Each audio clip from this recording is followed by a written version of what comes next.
فلسطین پر ہو رہے اسرائیلی حملے سے ناراض سماجوادی پارٹی کے رکن پارلیمنٹ شفیق الرحمان برق نے پارلیمنٹ مسجد دلی میں نماز جمعہ سے پہلے عوام سے خطاب کیا اور اویسی کی سخت تنقید کی۔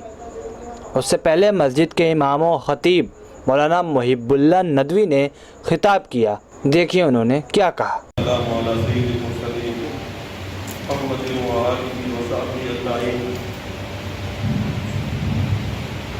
تمام تاریخ اللہ رب العزت کی دین ہے جو ہم سب کا سارے عالموں کا رب ہے، بڑا مہربان نہایت رحم والا ہے۔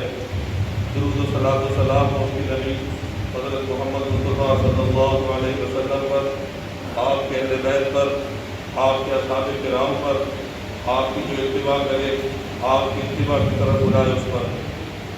حاضرین کرام، محترم نمازی حضرات، عزیزان گرامی، جیسا کہ آپ سبوں کو معلوم ہے کہ اس وقت ساری دنیا ایک آزمائش کے دور سے گزر رہی ہے اور خصوصاً عالم اسلام دجالی فتنوں کا سامنا کر رہا ہے اور ہر روز نئے نئے طریقے سے اس کے معصوم لوگوں کے اس کو فالوورز کو ڈسا جا رہا ہے۔ یہی وجہ ہے کہ آج حرمین مقامات مقدسہ، دونوں حرم اور تیسرا حرم مسجد اقصیٰ، وہ سب دشمنوں کی ریشہ دوانیوں سے محفوظ نہیں ہے، اور یہ سب وجہ ہے اس کی کہ عالم اسلام منتشر ہے، متحد نہیں ہے۔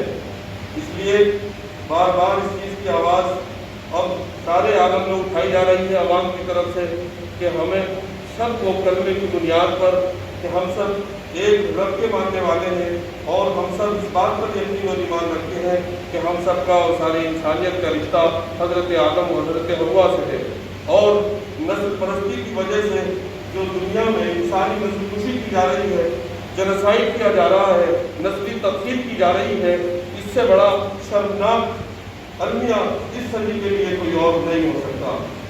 آج رات کی خبر جیسا کہ آپ حضرات کو معلوم ہوئی ہے کہ غزہ پر دوبارہ اسرائیلی جارحیت شروع ہو گئی ہے، اور اس سے پہلے جمعۃ الوداع کے موقع پر معصوم نمازیوں کے اوپر اسرائیل نے گولیاں چلائیں اور اس ظالمانہ کارروائی کے خلاف نہ تو UN نے آواز اٹھائی، نہ نام نہاد OIC جو ہے اس نے بھی جو ہے وہ خاموشی اختیار کی، جس کی وجہ سے اس کی دریدہ ذہنی اور اس کو جرت اس کی بڑھتی جا رہی ہے، اور معصوم فلسطینی عرب مسلمان مسجد اقصیٰ کے نمازی روز بروز ان معصوموں کے سینے اسرائیلی جارحیت سے چھلنی ہوتے جا رہے ہیں۔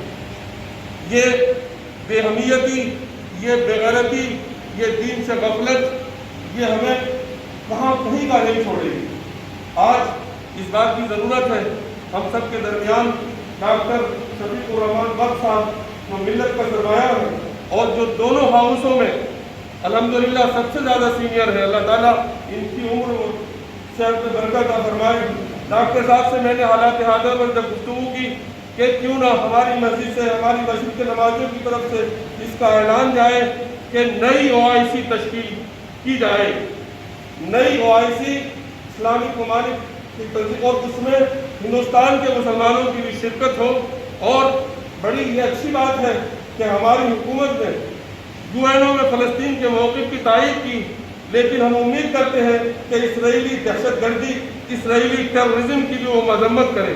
ایسے ہی ہم امید کرتے ہیں کہ حرمین کو بالکل اب آزاد کیا جائے، کیوں کہ اس میں نمازوں کو روک دیا گیا ہے، عمرے سے روک دیا گیا ہے، جبکہ آپ غور کریے جب کہیں جن لوگوں کا ایمان نہیں ہے وہ لاکھوں کروڑوں کی تعداد میں کہیں نہانے کے لیے جمع ہو جائیں اور یہ کہیں کہ یہ مہاماری ہے، کوئی نہیں، کچھ لوگ اگر چلے جائیں گے تو ان کے لیے لکھا ہے، تو اہل ایمان کا ایمان تو بہت مضبوط ہے۔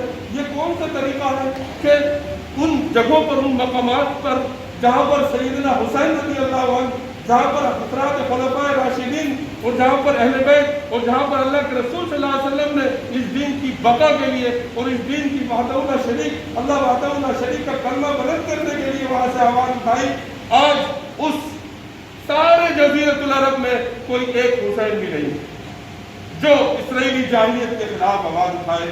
علامہ اقبال نے کہا تھا کسی چیز کو کوئی ایک حسین بھی نہیں قافلہ حجاز میں، ایک بھی حسین نہیں ہے، نہ مصر میں، نہ سعودی عرب میں، نہ شام میں، نہ یمن میں، نہ سیریا میں، نہ جارڈن میں، ایک بھی حسین نہیں ہے۔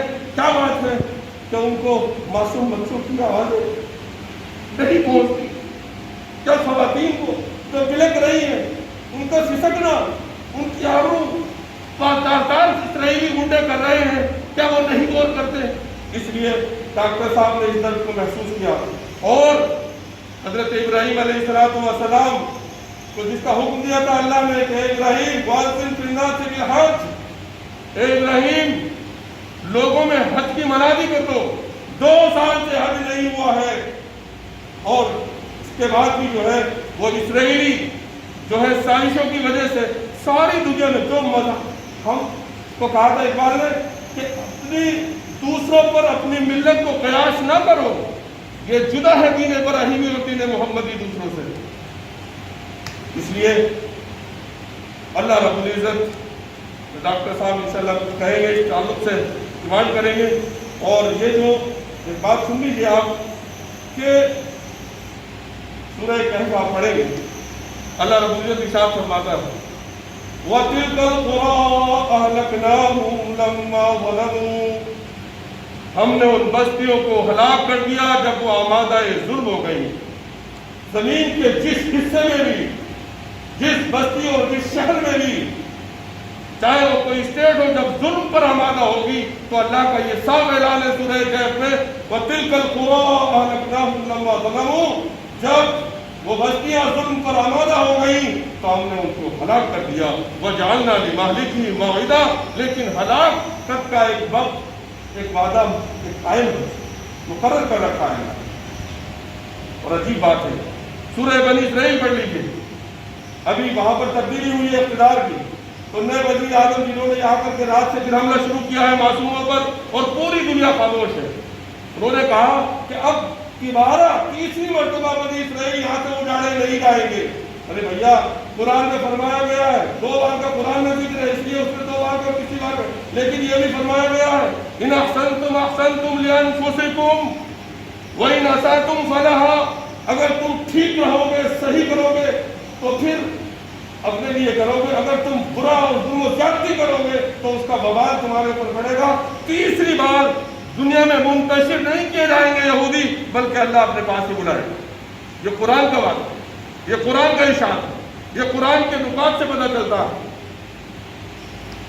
اور جہاں تک اہل ایمان کا مقابلے کا معاملہ ہے، اللہ کے رسول صلی اللہ علیہ وسلم نے ایک حدیث ارشاد فرمائی ہے میری امت کی ایک جماعت تا قیامت، میری امت کی ایک جماعت ہمیشہ ظلم سے لمبردار نہ رہے گی، ظالموں کا ظلم اس کو پست نہیں کر سکتا، ہمیشہ رہے گی، یہاں تک کہ اللہ کا وعدہ نصرت، اللہ کے بعد مدد، اللہ کی مدد کا وعدہ ان کے حق میں آ جائے۔ صحابہ کرام نے پوچھا اے اللہ کے رسول وہ لوگ کہاں ہوں گے؟ پاک نے فرمایا بیت المقدس اور اس کے اطراف میں۔ تو یہ بیت المقدس کے ارد گرد رہنے والے عرب مسلمان تو ساری دنیا کے مسلمانوں کی طرف سے کفارہ ادا کر رہے ہیں۔ سلام ہے ان کے جذبے کو، سلام ہے ان کے جذبے کو۔ مجھے وہ واقعہ یاد آتا ہے جب اللہ کے رسول صلی اللہ علیہ وسلم نے آل یاسر کو دیکھا تھا، جب کفار مکہ ان پر ظلم کرتے تھے، اصبروا یا آل یاسر فإن موعدکم الجنہ۔ آج فلسطینیوں سے خطاب کرنے کے لیے دل چاہتا ہے اصبروا یا اہل فلسطین فإن موعدکم النصر والفتح۔ صبر رکھو فلسطینیوں، اللہ نے تم سے نصرت کا اور فتح کا وعدہ کر رکھا ہے، اور جنت تو انشاءاللہ تمہارے لیے ہے ہی، اللہ کے رسول نے پہلے ہی فرما دیا ہے۔ آج اللہ رب العزت ڈاکٹر صاحب کی اس صدا کو، ڈاکٹر صاحب کی اس آواز کو مولا کریم سارے عالم اسلام میں پہنچائے، اور اللہ رب العزت پہنچائے گا انشاءاللہ۔ ڈاکٹر صاحب کی یہ خواہش ہے، ابھی پڑھ کر بتائیں گے ڈاکٹر صاحب کہ نئی OIC کا، جس کو اقبال نے اس کا خواب دیکھا تھا کہ ایک ہو مسلم حرم کی پاسبانی کے لیے، ایک ہو مسلم حرم کی پاسبانی کے لیے، ابھی انشاءاللہ وہ وقت آ گیا ہے کہ مسجد اقصیٰ کو بھی بچانے کے لیے اور دونوں حرمین کو بھی جن طاقتوں نے ان کو یرغمال بنایا ہوا ہے. ارے بھائی زمزم بانٹتے ہوئے ڈاکٹر فوٹو دکھایا گیا ہے آج کہ وہ روبوٹ میں آٹومیٹک زمزم. ارے فلسطینیوں کا خون بڑھ رہا ہے اور آپ کہاں سے ڈائیورٹ کر رہے ہیں ان لوگوں کا. آپ نے 30 ملکوں کا اتحاد قائم کیا ہوا ہے ایک کمزور یمن ملک کو اسلامی ملک کو ختم کرنے کے لیے. آپ نے اسلام کو مسئلے کی جھگڑوں میں جھونک دیا ہے, کبھی غور نہیں کرتے ہیں. اور جو ممالک یورپین ممالک ہیں ان کی منافقت دیکھیے, تقریباً 1.5 کروڑ مسلمان اب تک شہید ہو چکے ہیں. عراق کی بربادی کیوں ہوئی؟ ایک جھوٹے پروپیگنڈے کے لیے. سیریا کیوں برباد ہوا؟ افغانستان کیوں برباد ہوا؟ یمن کیوں برباد ہوا؟ لیبیا کیوں برباد ہوا؟ میرے بھائیوں, جب تک اہل ایمان کے اندر جذبہ اسلامی روح اسلامی بیدار نہیں ہوگی اور ہم چھوٹے چھوٹی چیزوں میں مسئلے کی چیزوں کو پس و پیش نہ ڈالیں گے, جب تک یہ خون کے آنسو, یہ بہتا ہوا خون معصوموں کا زمین پر بڑھتے ہی جائے گا. اور صرف مسلمانوں کا خون نہیں ہے بلکہ اب نسل پرست ساری دنیا کے اکٹھے ہو گئے ہیں جو یہ کہتے ہیں کہ we are chosen, ہم چنندہ مخلوق ہیں اللہ کی, جس کو قرآن نے فرمایا ہے نحن ابناء اللہ وحباؤہ. یہ یہودی کہتے تھے کہ ہم اللہ کے بیٹے ہیں یا اللہ کے بہت محبوب ہیں. قرآن نے کہا تمنا ان کو تم صادقین, تو موت کی تمنا کیوں نہیں کرتے؟ موت کی تمنا تو یہ فلسطینی کرتے ہیں جو کلمہ پڑھتے ہوئے معصوم چلے جاتے ہیں. بہرحال سلام ہو جذبے کو. اللہ رب العزت ڈاکٹر صاحب کی یہ صدا منبر سے محراب سے مبارک, یہ صدا خدا کرے کہ جو سوئے ہوئے لوگ ہیں ان تک یہ پہنچے. میں گزارش کرتا ہوں کہ ڈاکٹر صاحب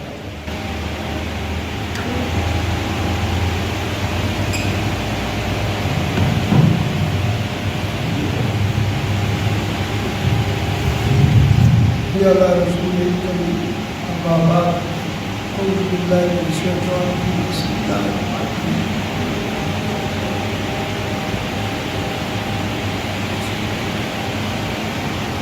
نحمده ونصلي على رسول الكريم أما بعد أعوذ بالله من الشيطان الرجيم بسم الله الرحمن الرحيم. اس وقت جو محترم امام صاحب نے ہماری جامع مسجد کے بہت قابل احترام ہے کہ وہ قوم کو زندہ رکھنے کے لیے اور یہ اسلام کا پیغام آپ تک پہنچانے کے لیے ہمیشہ ہر جمعے کو درس دیتے ہیں. ہمیں ان کی باتوں کو غور سے سننا چاہیے کیونکہ آج ہم جس دور سے گزر رہے ہیں اس کا اندازہ ہم نہیں کر سکتے, لیکن ہمیں ہمت نہیں ہارنا چاہیے کبھی بھی. اللہ تعالیٰ ہمارا محافظ ہے اور اس نے ہمیں اس دنیا میں کچھ کام کرنے کے لیے, درس دینے کے لیے, اسلام کی تبلیغ کرنے کے لیے بھیجا ہے. لیکن آج ہم سوئے ہوئے ہیں, ہم اپنے چھوٹے چھوٹے گھریلو جھگڑوں میں, مسئلے کے جھگڑوں میں, برادری باد میں اور چھوٹے چھوٹے جو مسائل ہیں ان میں پھنسے ہوئے ہیں, جس کی وجہ سے آج پورے ہندوستان میں ہی نہیں بلکہ ساری دنیا میں مسلمان افراتفری کا شکار ہے. جبکہ آج میں جس لیے کھڑا ہوا ہوں میں تو اس لائق نہیں تھا, میری طبیعت بہت خراب ہے 2 ہفتے سے, لیکن آج کچھ ٹھیک ہوئی تو حضرت نے مجھ سے حکم دیا, میں چلا آیا. میرا اس لیے کوئی لمبی چوڑی تقریر کرنے کا موقع نہیں ہے اس وقت. میں مختصر صرف اتنا عرض کرنا چاہتا ہوں کہ اس وقت کہ جس وقت یہ OIC بنی تھی میں اس کی تعریف کرتا ہوں کہ بہت اللہ نے مسلمانوں کو، آل سعود حضرات کو، جو بھی اس میں شامل ہیں، جنہیں توفیق عطا فرمائی کہ مسلمانوں کی ایک سارے دنیا کے مسلمانوں کی ایک تنظیم ہونی چاہیے. وہ تنظیم بہرحال بنی اور بہت اس کے اثرات بھی ہوئے، اور اس تنظیم نے مسلمانوں کے اندر ایک حوصلہ پیدا کیا، طاقت پیدا کی، اور ہم مبارکباد دیتے ہیں اس بات. لیکن ہم جب کوئی چیز بناتے ہیں تو اس میں کچھ کمیاں ہم سے بھی رہ جاتی ہیں. اس وقت اس دور کے اندر، جبکہ پچھلے دنوں میں آپ نے دیکھا کہ فلسطین پر جو مظالم ہوئے اور جو ظالم اسرائیل نے جو ان پر بم برسائے اور مسلمانوں کی جانیں گئی، ان کے بچے بلکتے رہ گئے، لیکن یہ ساری دنیا کے مسلمانوں پہ ایک چیلنج ہے. بہرحال یہ بہت اچھی تنظیم ہے اور رہنی چاہیے، اور ہمیشہ اس کا یہ جو کام ہوگا، اس سے مسلمانوں کی کمر بھاری ہوگی اور مسلمانوں کا حوصلہ بڑھے گا. اس لیے جہاں تک مسجد حرام کا تعلق ہے، مسجد نبوی کا تعلق ہے اور مسجد اقصی کا تعلق ہے، 3 مساجد ایسی ہیں کہ جنہیں ہم سب مانتے ہیں، ساری دنیا مانتی ہے. اور مسجد اقصی کا تو احترام دوسرے لوگ بھی کرتے ہیں، لیکن اس کے باوجود آج جو پھر حالات پھر خراب ہمارے سامنے آ رہے ہیں، اور اس دور میں جو بے بسی کا عالم فلسطین کے مسلمانوں کے ساتھ ہوا ہے یا ہے، اب بھی ہم نہیں جاگ رہے ہیں. ہم OIC کے ممبران سے، کوئی بھی ہو، کسی بھی ملک کے مسلمان ہوں جن کی یہ تنظیم ہے، میری ان سے پرزور گزارش ہے کہ وہ اس تنظیم میں اس کو برا نہیں کہتا، اس تنظیم کی وجہ سے بہت کچھ ملا ہے ہمیں، بلکہ میں یہ چاہتا ہوں کہ اس تنظیم کی تجدید ہونی چاہیے اور دوبارہ اس کی تنظیم ہو، اور یہ اپنے حساب سے جو اس کے ممبران ہیں وہ کریں، ہمارا اس میں کوئی دخل نہیں ہے. لیکن اتنی گزارش کریں گے کہ جہاں پر جیسے ہندوستان ہے، یہاں بھی مسلمان بہت بڑی تعداد میں ہے اور دوسری جگہوں پر بھی موجود ہے مسلمان، ان کی بھی شرکت اس میں اندر رہنی چاہیے، کسی طریقے سے ہو اس میں، تاکہ ہم بھی اپنی بات کو کہہ سکیں. اور ان مساجد کی حفاظت کے لیے، جہاں مسجد اقصی کا تعلق ہے، اس ایریے میں جتنا بڑا ظلم ہوا ہے اور غزہ کے علاقے میں سارے مسلمانوں پر جو بم برسائے گئے، تو اس کمی کو آج تک ہمارے مسلمان خاموش کیوں ہیں؟ اس OIC کے ممبران خاموش کیوں ہیں؟ میں پوچھنا چاہتا ہوں. لیکن میری گزارش ہے کہ اگر اس کے اندر کچھ جمود پیدا ہو گیا ہے اس تنظیم کے اندر، تو وہ اس کی دوبارہ تنظیم کریں، نئی ری آرگنائزیشن کریں. اس کا تنظیم وہ OIC رہے، لیکن اس کی دوبارہ چناؤ ہو جائے، دوبارہ تنظیم ہو جائے، تو اس طریقے سے جو ہمارے اندر کچھ کمی آ گئی ہے، کمی ہو گئی ہے، اس کمی کا احساس ہمیں ہو سکے.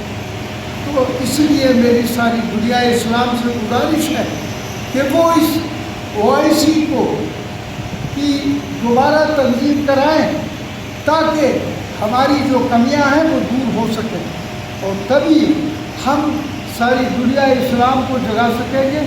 اور یہ ایک ذریعہ اچھا نکلا ہے، ہوا ہے، جبکہ مسلمانوں کی کوئی تنظیم نہیں تھی.